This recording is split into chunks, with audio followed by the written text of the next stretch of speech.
Yeah, Guyus. I had a question for Neale. Um, do you think God has the freedom of choice? In other words, do you think God could have chosen to have made the world any differently than it is? Well, of course.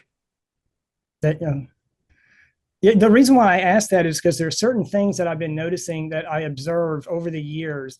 For example, the pi of a circle, which must be 3.14, and just mathematics in general, or the airfoil shape of the wing of a plane.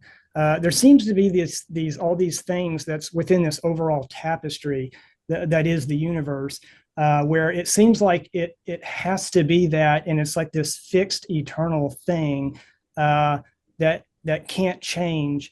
So yeah, I was just curious if what your thoughts on that, like God couldn't make 1 + 2 = 36, for example. So there's all these, and I keep noticing it's not just within mathematics. It's just it's everywhere around us. If you look at the nature of things, the nature of the universe, it just seems like it has to unfold the way that it unfolds. Gaius, you're circling around the key question. What came first, the chicken or the egg? Well, I think it's always been here. If you're suggesting that God had no choice because things existed according to the laws, the so-called laws of the universe, whether it's 1 + 1 = 2 or whatever the laws of the universe are, the law of gravity or whatever it is.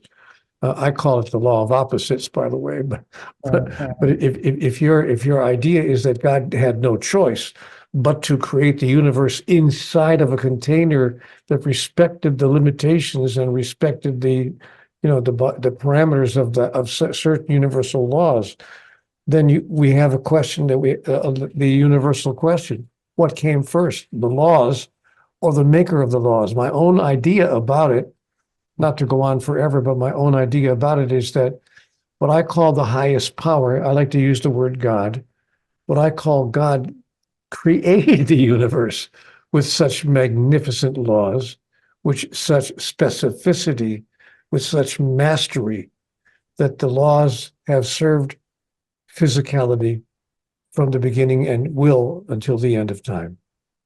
I guess that answers my second question, because I was going to ask, do you think the universe had a first time creation point, or do you think the universe has always existed and always will exist?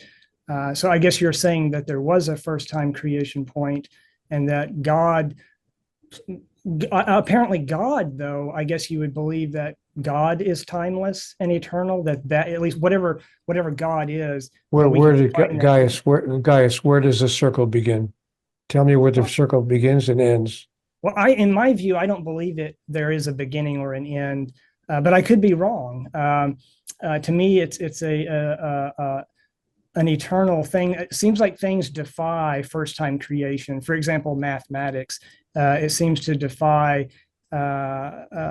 It didn't form for the first time in some type of Big Bang event, for example, and it seems like it's impossible for a God to decide to create these things the way they are, that they had to be what they are. But again, I could be wrong. I don't know. Yeah. Who create, what came first, the chicken or the egg? We're now discovering that our universe is simply one of a universe of universes, if you please. We had the egotistical idea that our universe was all there is. Now it turns out that we live in a multiverse. Physicists are telling us that our universe is simply one part of a multiverse, and so, the highest power that I call God always was, is now, and always will be. Explain that. How is that possible? You tell me. But what I know is that it's true. God always was, is now, and always will be. A circle has no beginning and it has no end. It simply is. And what God said to me in my conversations, Neale, everything is circular. There is no beginning and there is no end. Yeah. Yeah, you take like certain concepts, like the concept of a door, or the concept of a doorknob, or a bicycle. The concept of a cup, that which is cupness. those are the things that when I think about them, they seem to kind of defy a first-time creation, because these concepts, that which is a door, that which is a hole, those are things that that had to be, or that always are, I should say, that always existed, and they have a kind of a timeless, eternal nature to them. And it's not like God could have chosen to negate the existence of light, for example, or if we think of in terms of the yin and the yang, to remove the yang part of that system. But that system that I'm describing, that is the godness, that's God, and that's an eternal kind of a thing for me. Well, I would say you're already into the realm of the eternal. It's what I call meta time or deep time, to even begin to explain life reviews and a near-death experience, for example. Because if you're in that stage and you can see your birth, death, everything in between, and you relive it from the perspective of all involved, that gives you kind of an idea of how you've transcended our normal concept of being limited in time and space. And that's why I say that realm, and you can achieve it through meditation, out-of-body experiences, et cetera, can be outside of our normal notions of temporal flow in the material realm. So you're already at a point where you're transcending our normal ideas of the restrictions of space and time for the lives that we live as humans. But getting more to your question, I would say that modern cosmology allows certainly for an infinite universe. I mean, we can talk about a Big Bang that happened 13.77 billion years ago, but that might have just been a punctuation mark. That's the way I phrase it in the book Proof of Heaven, and we discuss that much more in Living in a Mindful Universe.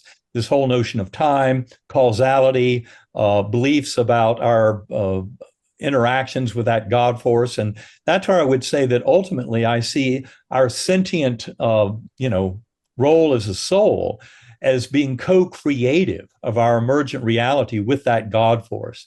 And to beware of what you believe, because I love that quote from Kierkegaard. He said, there are two ways to be fooled. One is to refuse to believe what is true. The other is to believe what is not true.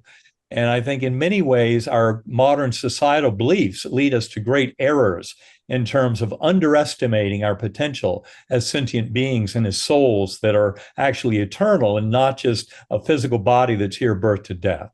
So in terms of creativity, in terms of notions of free will, we discuss that in great detail in Living in a Mindful Universe, because I think you can move far beyond some of our current societal beliefs about free will and about our abilities to manifest the world of our dreams.